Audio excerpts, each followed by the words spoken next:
24 महासंग्राम गाड़ी नहीं आमे आज आसी पहुंचीचु कंधमाल लोकसभा अंतर्गत गंजाम जिलार भंजनगर ठारे कला संस्कृति साहित्य पाई ए माटीर अवदान बहुत बेसी आ कला संस्कृति साहित्य पाई जेतिकी अवदान रही राजनैतिक क्षेत्र में सेतिकी चर्चित यही विधानसभा कारण 6 थर एठारू विजय होती बीजेडी विक्रम मारुख हेले एथर कड़ा टक्कर चली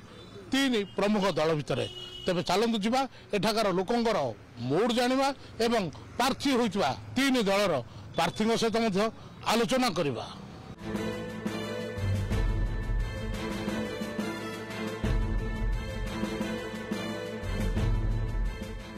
फुलबाणी संसदीय क्षेत्र अधीन में आसुवा गंजाम जिलार भंजनगर रे एथर हम कड़ा टक्कर कारण 6 थरर विधायक एठू जी होती सी होती विक्रम मारुख आह सीधा सड़क लड़ई करुँच बीजेपी तरफ प्रद्युम्न नायक आलोचना करवा भंजनगर में पहुंचा पर प्रद्युम्न नायक को आम जो पाइलु निहाती भाव सहित आलोचना करवा जे कौन रही रणनीति 6 थरर विधायक सप्तम थर पाई पुणी भी टिकट पाई लड़ई करुँच स्वागत करुच्ची ओटीवी को कौन कहे बर्तमान तो लड़ई पूरा जोरदार हो भंजनगर लड़ई तो जोरदार होची आपण माने देखिथिबे जो दिन टिकेट नहीं कि आसिली गत मास 26 तारिख दिन दीर्घ 60 किलोमीटर रास्ता भंजनगर निर्वाचन मंडल भारतीय बीजेपी कार्यकर्ता माने प्राय 10,000 पाखापाखि बाइक रे गोटे विराट शोभायात्रा रे करसिंग छकटारू बाहरी भंजनगर दे कुलाड़ बाग्रदेवी मंदिर पाखे पहुँचीलु जोटा कि आमको काउंटर करने माननीय अर्थमंत्री सी से दिन ही गोटे 2 घंटा पर गोटे भी बाइक शोभायात्रा बाहरी किंतु दुख परितापर कथा एड़ बड़ अर्थमंत्री आमको काउंटर करने चेष्टा कले किंतु विफल हेले आमर 8-10,000 बाइक बाहरी शोभायात्रा काउंटर जदि कले रैली हुए तो विफल हेले भोटर सफल हो तो ए निर्वाचन रे अर्थमंत्री विफल हेबे ये निराट सत कथा। आपण गत थर भी आपण निर्वाचन लड़ी 2019 मसीह निर्वाचन लड़ी कड़ा टक्कर होता से आम आसीलु कवरेज पाई एवं बहुत कम व्यवधान रही पाखापाखि 8,000 एमती किसी समथिंग रही व्यवधान तेरे एथर भोट संख्या केमती रही देखु गत निर्वाचन ही मु जितबार कथा भूलटा रहीगला किसी जगार मु नुआ थी लोक मत देख चिन्ह नी मुझे लोक चिन्ह कौटे त्रुटि रही जानी सारे गत 5 वर्ष भितर जोटे आम त्रुटि थिला सबू पाखे पहुँची लोक पाखे पहुँची बर्तमान लोके प्रद्युम्न नायक कौन विक्रम मारुख कौन लोके पूरा जानी सारे आ लोके पूरा सचेतन जे 24 मसीहा निर्वाचन रे ही एठी परिवर्तन नारा प्रथम भंजनगर आरंभ नगर जगन्नाथ प्रसाद रे आम गाड़ी जिते बुलूला से आम देखीलु जे कांग्रेस तरफ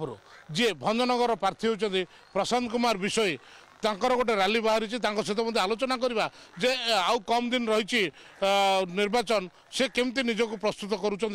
कौन कहे बर्तमान आउ कम दिन रहा निर्वाचन आपण लड़ई हो विक्रम मारुख सहित तो प्रस्तुत अच्छा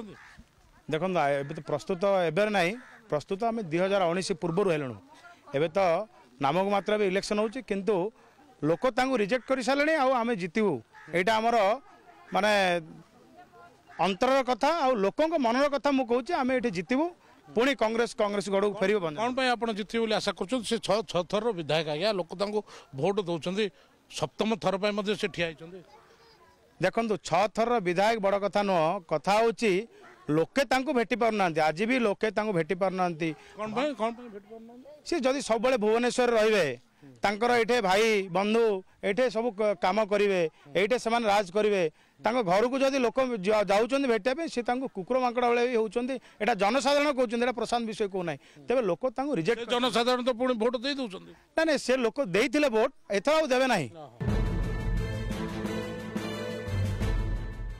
24 महासंग्राम गाड़ी भंजनगर में पहुंची जितेबाला से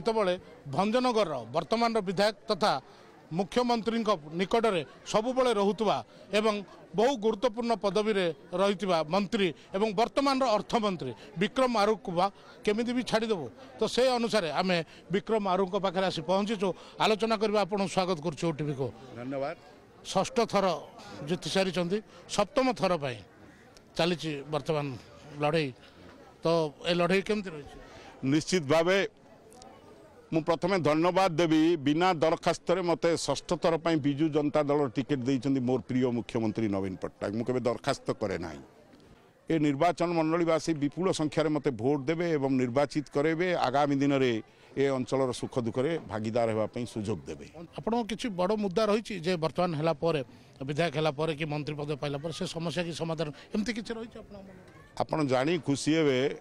କିଛି ଗାଁରେ ଆପଣ କହିଲେ ପାନୀୟ ଜଳ ସମସ୍ୟା ଅଛି। ଓଡ଼ିଶାରୁ ସବୁଠୁ ବଡ଼ ମେଗା ପାନୀୟ ଜଳ ପ୍ରକଳ୍ପ କାର୍ଯ୍ୟକାରୀ ହେଉଛି ଆମର ଏଠି। 1700 କୋଟିରୁ ଉର୍ଦ୍ଧ୍ୱ ଟଙ୍କା ଖର୍ଚ୍ଚରେ ତାର ଟେଣ୍ଡର କାର୍ଯ୍ୟ ସରିଛି। L&T କମ୍ପାନୀ ନେଇଛି ଏବଂ କୋକଳବା ଏ ବ୍ଲକର କୋକଳବା ଗାୟଗଣ୍ଡା ଆପଣଙ୍କର ତାରସିଙ୍ଗି ଭଞ୍ଜନଗର ବ୍ଲକର ଗେଲେରୀ ଅଞ୍ଚଳ ବିଭିନ୍ନ ଜାଗାରେ ବର୍ତ୍ତମାନ ପାଇପ୍ ବିଛା କାର୍ଯ୍ୟ ଚାଲିଛି। ମୁଜାଗଡ଼ ଅଞ୍ଚଳରେ ଚାଲିଛି, ବଡ଼କୋଦଡ଼ା ଅଞ୍ଚଳରେ ଚାଲିଛି। খুব শীঘ্র সে মেগা জল যোগাণ প্রকল্প কার্যকারী করা যাব এবং জগন্নাথ প্রসাদ ব্লকর 86টি গাঁ এবং আমার ভঞ্জনগর ব্লকর 82টি গাঁকু প্রত্যেক গাঁ ঘর দ্বার দেশে পানীয় জল টেপ যোগে যোগাই দিয়াଯିବ এই ব্যবস্থা করা যাইছে। কেতে কনফিডেন্স অছন্তি কেতে ভোট ডিফরেন্স রহিব রহি শুনন্তু ভোট মু তো আজ্ঞা সর্বজ্ঞ নুহ, আকলন করিথিবে জনে সাধারণ ব্যক্তি। মু এই অঞ্চলর জনসেবারে নিজকে নিয়োজিত করিছি। উল্লেখনীয় ভোট মার্জিন রহব এ অঞ্চলের। জনসাধারণ মতো ভোট দিয়ে নির্বাচিত করবে এবং আগামী দিনের আহরি উৎসাহ উদ্দীপনার সহিত এই অঞ্চল কার্য করা সুযোগ দেবে এ বিশ্বাস মোর রয়েছে।